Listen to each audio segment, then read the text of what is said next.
항등식 시간입니다. 항등식 개념부터 익혀보도록 하겠습니다. 자, 항등식은 등식의 한 종류고요. 등식의 한 종류인 항등식이라는 개념과 방정식이라는 개념을 같이 익혀보도록 하죠. 자, 항등식이라는 건 문자에 어떤 값을 대입하여도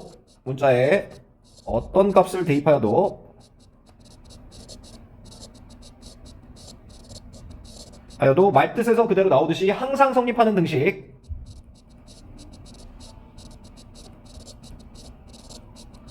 항상 성립하는 등식을 항등식이라고 한다.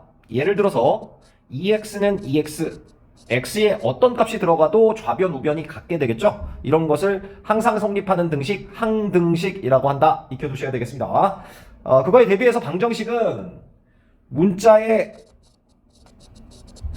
특정 값을 대입하였을 때만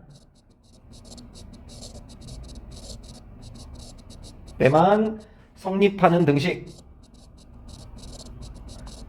x 값에 따라 참 거짓이 달라지는 등식을 방정식이라고 한다. 예를 들어서 2x는 4다.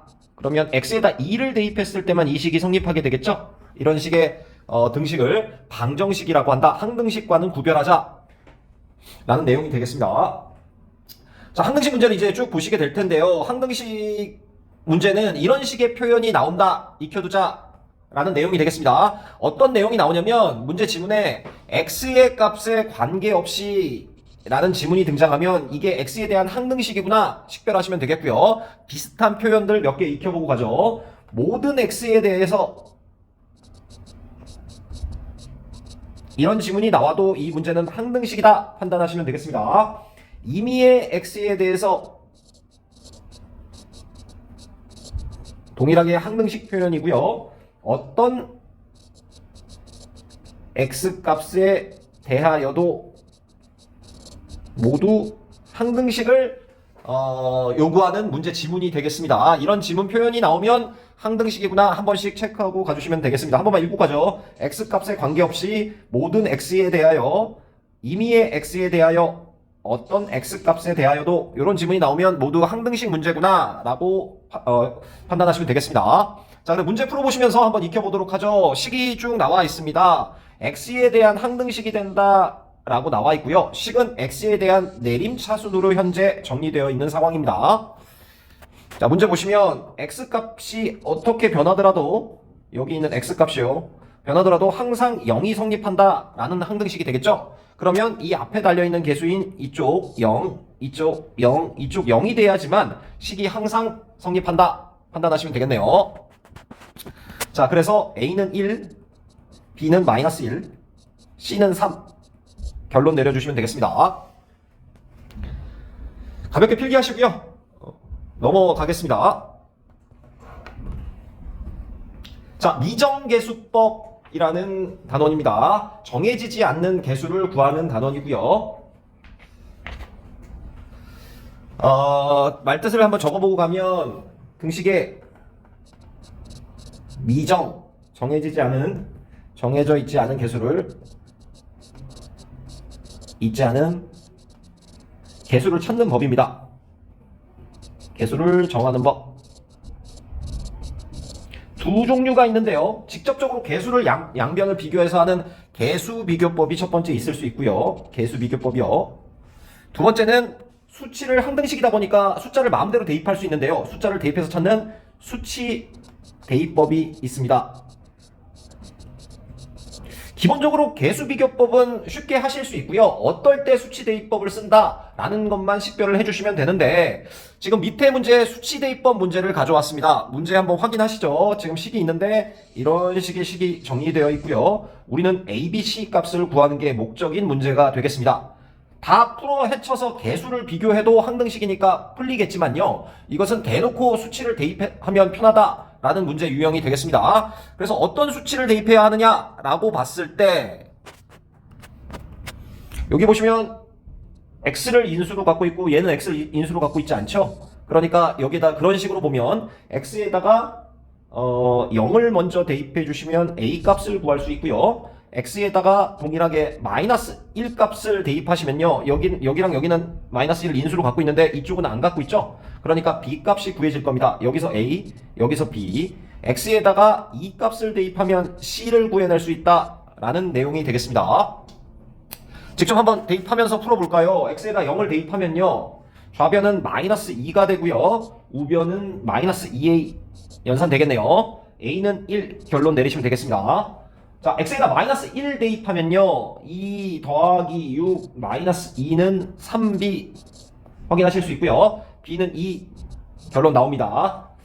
자, X에다 2 한번 대입해 보시죠. 8 좌변이요. 마이너스 12 마이너스 2가 되네요. 는 6C 확인하실 수 있고요. C는 마이너스 1이다 결론 내리시면 되겠습니다. 자, 강의 들으시면서 문제가 나왔을 때 필기를 바로바로 하시는 분들이 있는데요. 그렇게 하면 굉장히 효과가 떨어지고요. 지금 보시는 문제들은 익힌 문제들이다 보니까 이해를 돕느라 가져온 문제들이거든요. 직접 풀어보시는 게 반드시 필요하다. 명심해 주시기 바랍니다. 자, 직접 풀어보시죠.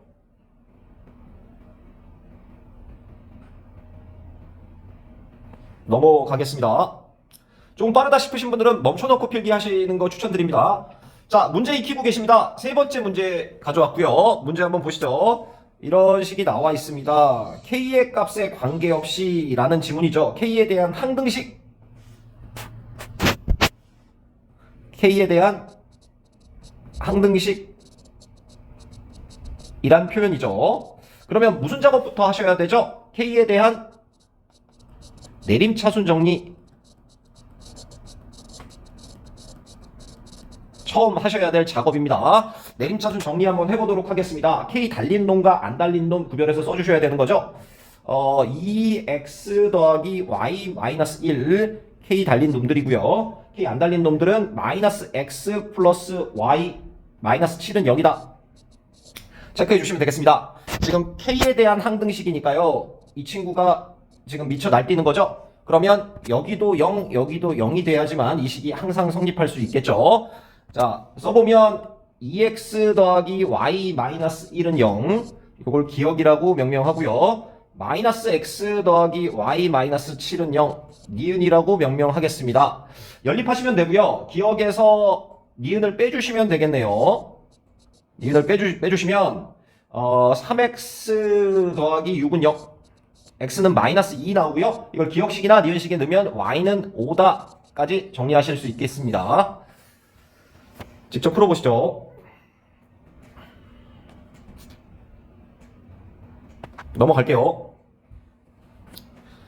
자, 마지막 문제입니다. 조립제법과 내림차순꼴의 항등식이라고 해서 굉장히 유형화된 문제고요. 항등식 문제임에도 조립제법을 사용하는 유형입니다. 반드시 익히고 가셔야 되는 유형이고요. 지금 식을 보시면 항등식이 나와 있습니다. A, B, C, D 값을 물어보고 있고요. 그럼 풀어에 쳐서 개수 비교를 하셔도 되겠지만 중요한 건 조립제법을 사용해서 푸는 문제다 라는 걸 익혀주시는 내용이 되겠습니다. 조립제법으로 어떻게 푸느냐? 자, 주어진 식을 x-1로 나눈 나머지를 먼저 구합니다. 한번 구해보죠. 3, 앞에 있는 개수만 쓰는 거죠. 0, 마이너스 1, 2, 개수만 썼고요. x-1로 나눠주시면 되겠습니다. 첫 번째 개수 그대로 써주시고 3, 3, 3, 2, 2, 4. 첫 번째 나머지 4 나오는데요. 이 4가 여기 있는 D다. 결론 내리시면 되겠습니다. 왜 그렇게 되느냐? 주어진 식을 보시면요. 주어진 식을 x-1로 나누어지면 지금 색칠한 데까지는 x-1로 나누어 떨어지는 게 보이시나요? 그럼 나머지는 당연히 D가 되겠죠? 그러니까 조립제법 나온 나머지 4는 D가 될 수밖에 없다 라고 결론 내리시면 되겠습니다. 자, 그럼 x-1로 나눈 상태가요. 우변 상태가 x-1로 나누면 차수가 하나 떨어졌겠죠? bx-1이요. 더하기 c. 이런 식의 형태가 돼 있겠죠? 그 식이 바로 여기 위치하는 식이겠죠? 그러니까 이 식을 x-1로 또 나누었을 때 나머지는 c가 된다. 결론 내리시면 되겠네요. 한 번 더 조립제법 쓰겠습니다. 1, 3, 3, 6, 6, 8. 그러니까 8이 나머지로 나왔죠? 그러니까 C는 8이다. 한 번 더 조립제법 써주시면요. 똑같은 패턴으로 구하시면 되고요. 그 다음엔 B가 구해지겠죠?